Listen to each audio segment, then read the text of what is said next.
see this sign, and they want somewhere where these people can hang out and, speak their mind about what's going on politically. They're also going to have, Bob and Katrina, an election night party.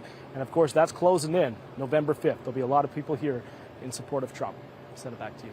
All right. Great story. John Glasgow, thank you. Sounds like it's going to be fun up there. I know, a little bit of a party. Yeah, okay. Yeah. Here now is the principal of the GSD group, Steve Rosenberg. Steve, good to see you today. So my take is, and feel free to chime in here, Katrina, you own the factory.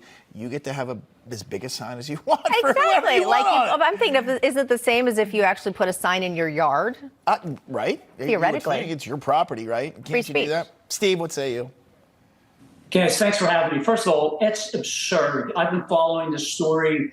The owner of that building, good for him, good for the motorhome owner, good for bringing people together. There's actually another story that's not out yet. The Republican Jewish Congress, the RJC, just put out an incredible ad, pro-Trump, obviously, came out yesterday, and it was filmed in a deli outside in suburban Philadelphia. Now, it's a very tight shot, to use TV language. If you didn't know that it was a deli outside of Philadelphia, you would have had to have been there a lot. The owner of that deli has been getting harassing phone calls since he shot that. Now, this same deli owner did allow for sort of a pro-Kamala issue to happen at the same deli yesterday, but he didn't get that same vitriol from the Republicans who see this. This is a one-sided issue from where I stand. If you support Donald Trump, you are putting yourself out there for this sort of hate and venom like I've never seen before, and it's patently unfair. We need to bring these people together, and if it takes a sign on a building or a painted RV, that's fantastic. Let's bring in former Pennsylvania Senator Rick Santorum. Senator, great to have you with us here. To me, a part of the great part about living in this country is you can support whatever political candidate you want. You can shout it from your very own rooftop, literally, or with a massive sign. That's what makes our country great. But it seems that freedom is no longer what it was, because as long as you support who the Democratic candidates like, then you can say whatever you want. But if you happen to support someone they don't like, well, then watch out.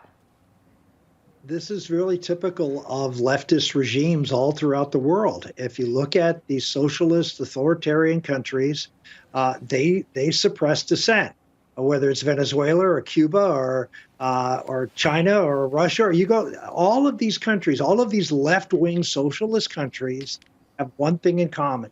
They do not like people objecting to what they want to do. They don't want people to get in their way. And so what you see here, you hear Republicans and me and others talk about how the left, is no different than the left in these other countries. And they say, oh, it's different. We have freedoms here. Well, if you look at young leftists in America, less than half of them believe in the First Amendment anymore. Wow. They don't believe in freedom of speech. They believe the government should be able to curb speech, things that they don't agree with. So this is a real problem of the left, and Americans better wake up, because many on the right see this, but lots of good liberals, and I mean people on the left, they don't see how the left is different than the liberals used to believe. Very, very well stated, and I've observed that among some liberal friends as well. It's like you just don't see what's going on, no matter how brilliant or theoretically practical they may be. Very well said. Senator Santorum, Steve Rosenberg, thanks. Thank you. Okay, folks, still to come.